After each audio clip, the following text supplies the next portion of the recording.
Shalom, selamat pagi saudara jemaat Tuhan yang terkasih. Pagi baru telah datang, malam telah berlalu. Allah itu baik, sungguh maha baik.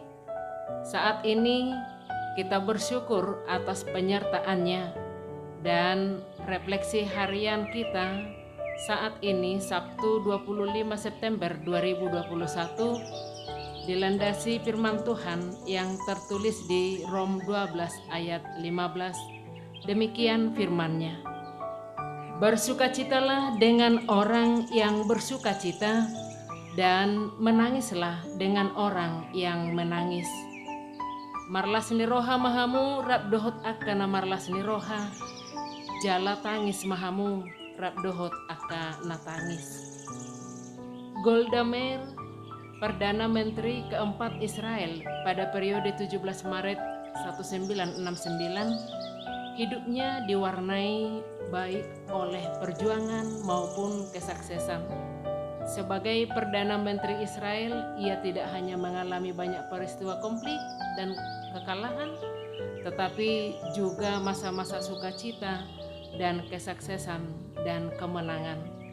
Mengenai sukacita dan kesedihan, ia berkata, mereka yang tak tahu bagaimana menangis dengan hati yang pedih, juga tak tahu bagaimana tertawa. Saudara yang dikasihi Yesus, Rasul Paulus mengajak kita untuk menjalani kehidupan yang diwarnai sukacita dan tangisan, tetapi dengan pola yang diputar balik.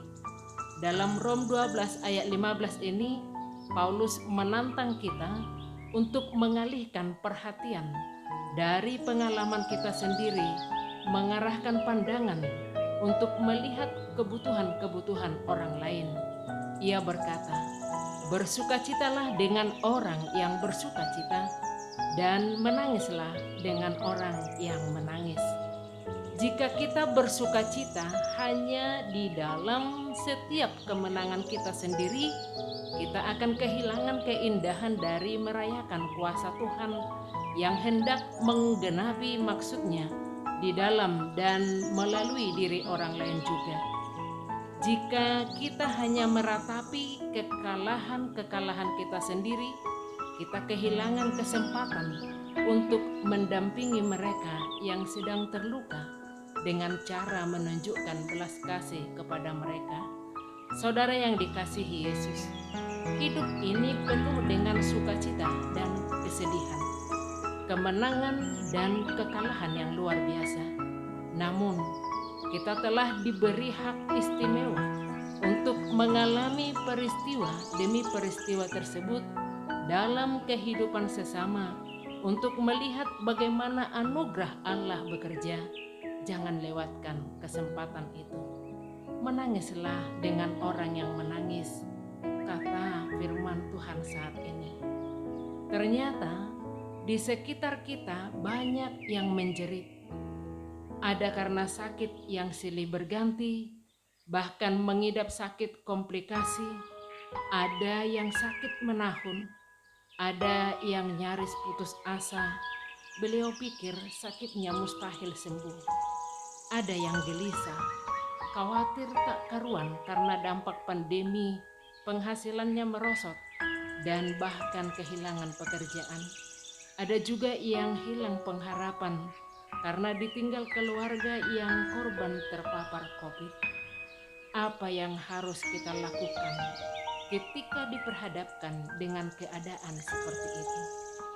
Saudara-saudara jemaat yang dikasihi Yesus Kristus, kita seharusnya memiliki belas kasihan dan pengertian. Ketika ketiga sahabat Ayub menjenguk Ayub, mereka mengoyakkan jubah mereka serta menangis bersama-sama dengan Ayub. Mereka duduk bersama dengan Ayub di tanah selama 7 hari 7 malam. Ketiga sahabatnya tersebut sangat berempati kepada Ayub. Itu bisa kita temukan di Ayub 2 ayat 11-13. Juga ketika Yesus pergi untuk menjenguk keluarga Lazarus, ia pun menangis.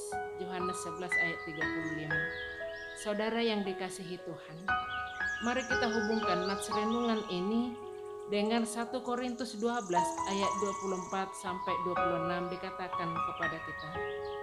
Allah telah menyusun tubuh kita begitu rupa, sehingga kepada anggota-anggota yang tidak mulia diberikan penghormatan khusus, supaya jangan terjadi perpecahan dalam tubuh, tetapi supaya anggota-anggota yang berbeda itu saling memperhatikan.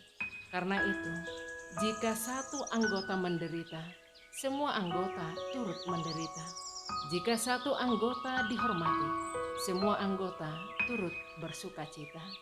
Jadi saudara, jangan SMS yang dikatakan susah melihat saudara yang senang, senang melihat saudara yang susah. Tapi mari saudara, kita pertahankan kesatuan hati, hidup sebagai keluarga Allah. Manguluma songon paripeni Tuhani. Amin, kita berdoa. Terpujilah Engkau Bapa yang baik, yang memberkati kami melanjutkan aktivitas kami dengan kebenaran firman-Mu. Tuhan, berikan kami kepekaan terhadap orang-orang yang berduka dan kesakitan, menangis bersama mereka yang menunjukkan kasih-Mu dengan cara-cara yang tak terungkapkan oleh kata-kata. Pakailah kami Tuhan menjadi saluran berkat-Mu. Di dalam nama Yesus Juru Selamat kami yang hidup, kami berdoa dan mengucap syukur. Amin.